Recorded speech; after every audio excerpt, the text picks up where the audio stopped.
I'm going to have a conversation with L.Appiah, the creator of Tales of Nazir series, who's become quite popular for taking on social and political issues with his satire. Louis, it's good to have you in the studio. Welcome. Thank you very much. I must say you look good in person. Thank you. Your fashion style is just... I'm flattered. Yeah? Thank you. How would you introduce yourself to a stranger? Who would you say Louis is? I'm a free thinker, yes, but overall I'm an artist. Okay. Yes. I don't just subject myself to being an animator. I'm an artist. I actually paint, I draw, I sketch. Everything art. Yes. How did this start for you? I think the inspiration right from the inception was from my brother. Yes, I mean, watching him growing up, he has always been the artist. Yeah, so I sort of followed his traits, yes, and my family has been immensely supportive, with my craft or my talent, yes, and I later ventured into graphic design professionally, and I felt I needed to evolve my craft, hence animation, hence Tales of Nazir, yes. So who is Nazir? Someone in your real life, or is just Nazir, imaginary? I'd say is my alter ego. Yes, I've always been that class clown, when a teacher walks into the class and it's not properly dressed or it's wearing some funny pair of shoes, I am that student who would, make fun of that. Yeah, so Nazir, I'd say, is my alter ego. Buju Banton? What did you say? Nazir, I would say, is my alter ego. Okay. Yes. Okay, so what we just watched, obviously you're talking about something that we all deal with in this country. Exactly. Before we even get to what you do with your satire, have you always been an activist, or did this start as fun and work for you, and then at some point you realized that you could actually use this as a tool to, shed light on some of society and political issues that need to, be talked about? Okay, so first of all, I wanted to test how far the animation would go. So I had a series of ideas, yes. But then again, I realized that me being an activist or talking about social economic issues was viable at that time. Yes, so I'd call myself an activist, yes. I just use comedy or satire to express that, yes. So I'll definitely call myself an activist. So activists sometimes face a lot of backlash. Exactly. I'm a huge fan of stand-up comedians, and I enjoy stand-up comedy and everything comedy. So I know a lot of comedians who faced backlash from society, from political parties, from party hooligans, because they didn't know where to draw the line, or they were just making jest of situation, and some people ended up taking it too seriously. Where do you draw the line between doing this for fun and, stepping on toes intentionally, maybe intentionally or unintentionally, but to get a message out there? Where do you draw the line? When it comes to religion, that's where I'd say I draw the line. Okay. Yes. How's that? Fortunately or unfortunately, our country is heavily, politically driven. So sometimes you might end up putting out a production that is only for the purpose of comedy, but also it talks about politics. But you end up distorting certain doors that may have been opened for you because you've touched on sensitive political topics. Yes, and I have faced that. Share that experience with me. What happened? I mean, for example, some years ago, I approached this telecommunication company. I wanted to propose the idea of using Nazir as a mascot for any of their products that they were trying to adore at that time. And these marketing executives went to watch my videos and watched an episode where Nazir was talking or expressing his views. If I may put it that way, expressing his views about the current condition of the sitting government at that time, and that blew my chance away because I spoke about a political issue. Yeah, so that's why I said, fortunately or unfortunately, well, let's say unfortunately for me, Ghana is a heavily political driven country. So when you are towing that line, you need to be very careful. Yes, but that doesn't change anything. I'd still stand for what I've always. Let me tell you a story of how I started following the series Tales of Nazir. Okay. It was about a decade ago, okay. And we'd heard that Ebola was all over the place. And then I heard that Nigeria had recorded about 20 cases and 8 people were already dead. Mm-hmm. I was panicking. Mm-hmm. And someone sent me a video, mm-hmm. and it was Tales of Nazir. Okay. And then, it was Nazir facing Ebola. It was like, I thought it was someone serious. Yes, and then Ebola started dancing to Shatawale. And then Ebola was telling people how to, protect themselves. Yes. And it just sort of, my fear, the panic, it just eroded. Oh, really? Immediately. Wow. Fortunately, Ebola did not come to Ghana, but I think even if it had come, because of how you trivialized, not trivialized, but was able to make jest of the situation, It did me a lot of good. Oh, wow. So the question now is, you are already doing this civil engagement and, sending messages out there. Is this all you see yourself doing, or do you think that there's somewhere else in the political there's some sort of political career or civil, something in leadership awaiting you? For that type of career path for me, I'd say for now it remains nebulous because I can't tell yet if I may eventually venture into politics. Yes, but for what I'm trying to do is I want to be able to teach the youth what I do. I have a lot of people in my emails, my DMs, people who want to learn what I do. So with time, I'd like to establish, if not a school, some sort of institution where I can teach people what I do. Yes, for me, it's more about the impact. Yes, it's more about the impact, not necessarily venturing into any sort of a political career. Yeah, it's more about the impact for me. You do have a lot of influence. Yes, I do. How do you take that? How do you manage that? What do you do with it? All the 3 questions. How do you take it? What do you do with it? Yeah. Yes. At first, it was quite a heavy toll on me. Having to wake up and seeing all these people, in your emails and in your DMs. People reacting to the things you post. But then I figured that I needed to channel that into using that platform or using that influence in impacting people positively in society. It's quite a huge task.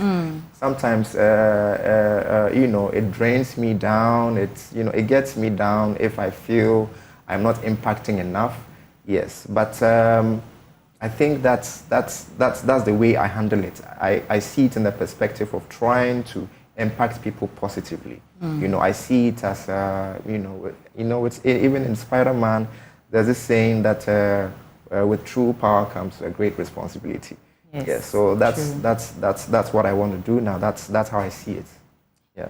I know that satire is a double-edged sword. You can either use it to appreciate or critique something, and you use it to critique things like the video we just watched. Tell me the process that went into creating that video. Just share a little bit about that for me. Okay, so I'm a realist. Yeah. But I like to pour comic exaggerations to a lot of situations. Okay. So I live in Ghana. We all live in Ghana. We know how a commodity that might be priced at 1 cedi would end up at the end buyer as 50 Ghana.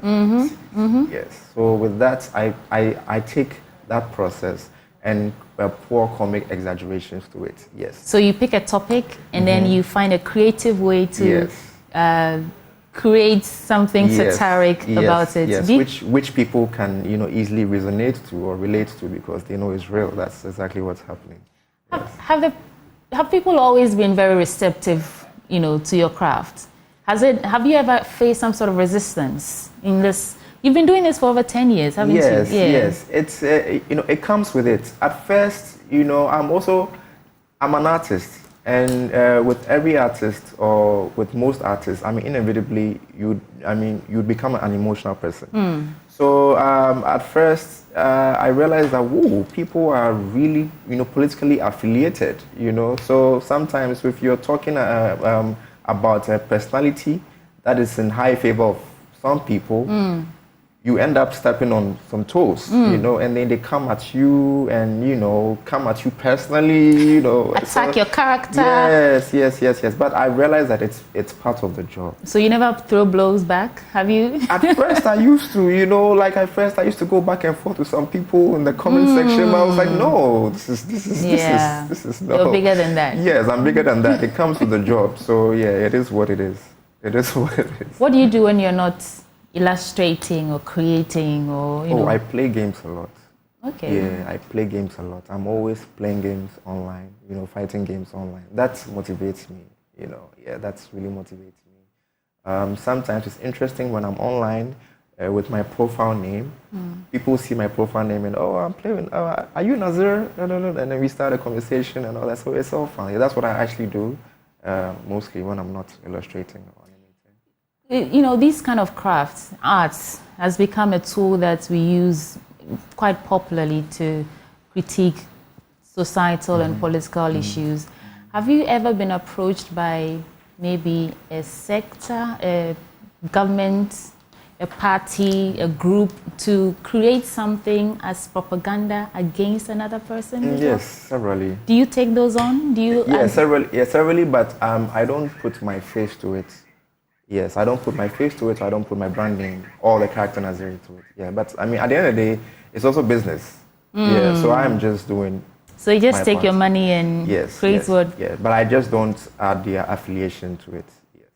On the back of that, let's watch one of your videos called Bribery Gone Wrong. This is an interesting one. Enjoy.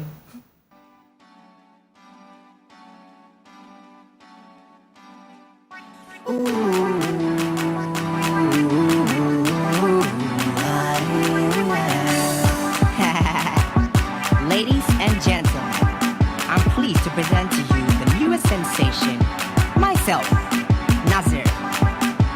T2, Yanko.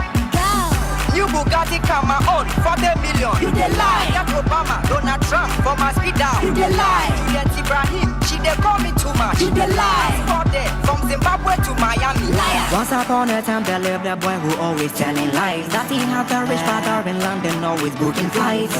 Charlie make out buy you real story down the line. Oh baby, you don't know the real deal, I know the lies. Huh? Yeah, welcome. So what's your name? Bema, you just called out my name a few seconds ago. My name is Nazir.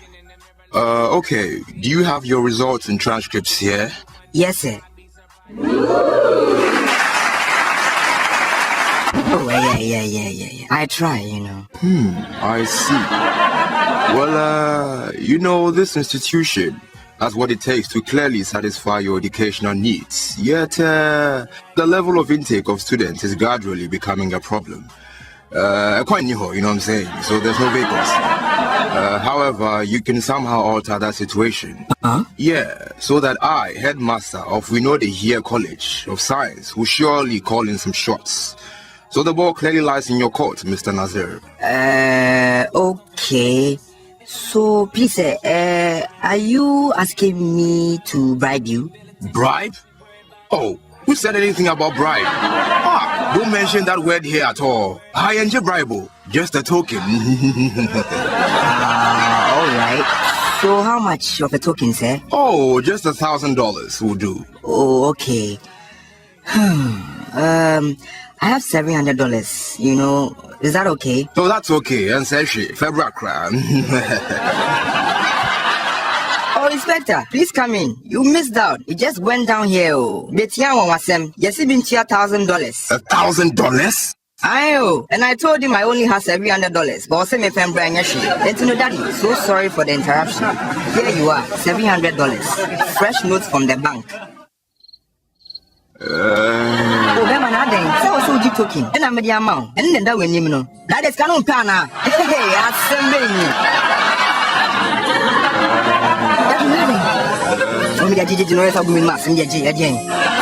Mr. Man, you are under arrest for the suspicion of bribery and corruption. Come on. Oh, wait. Yeah. Oh, Nazir, Say cheese. cheese.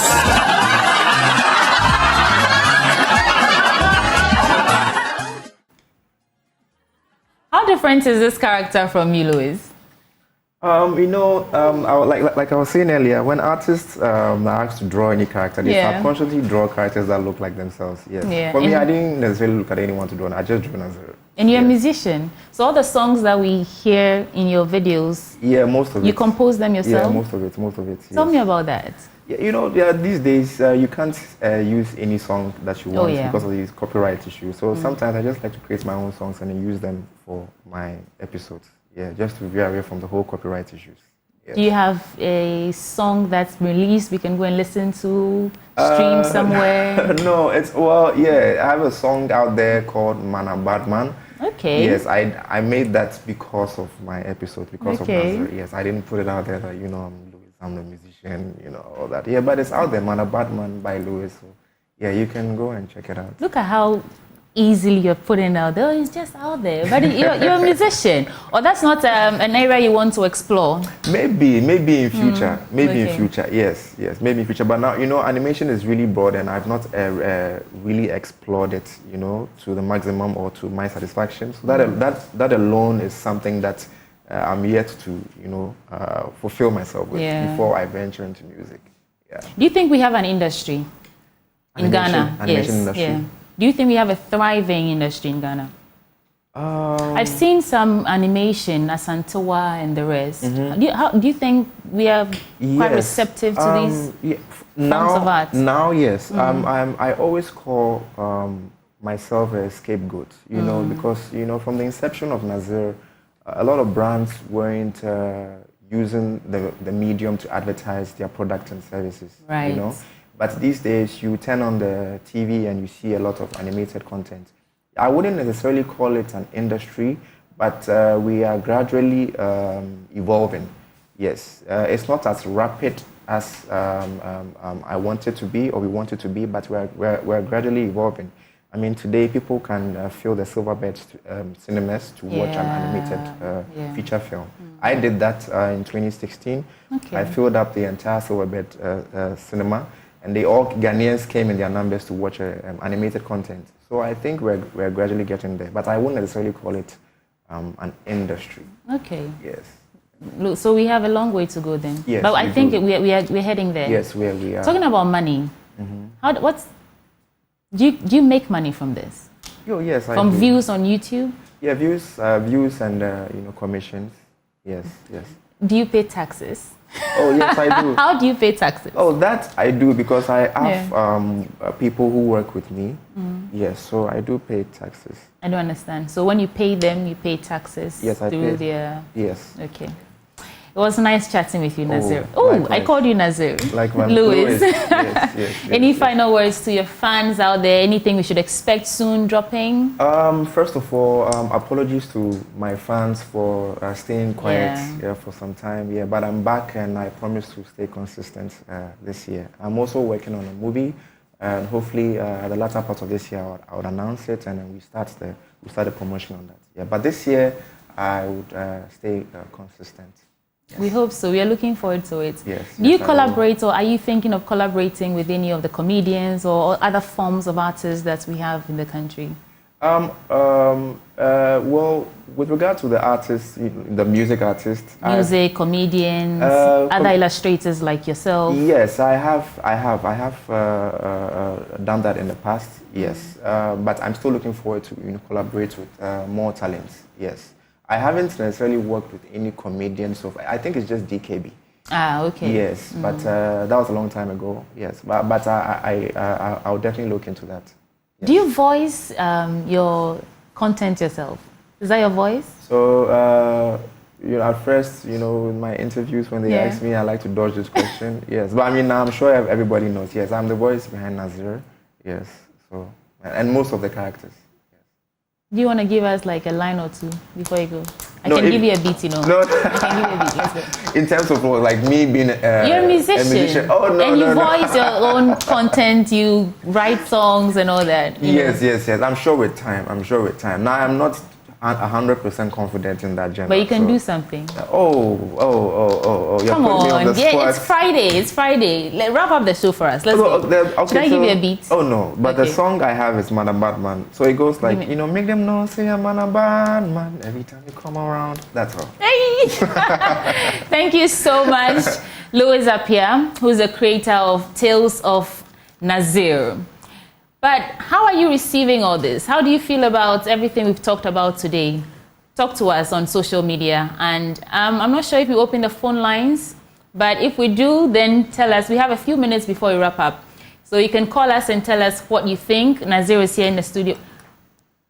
Louis is here in the studio with us, the creator of Tales of Nazir. It's been fun chatting with you. Oh, Thank you likewise. so much for coming. We're looking forward to everything that you're going to be doing this year, and hopefully you make more money and then the industry thrives, because we need it. This is a tool to check governments, to check society.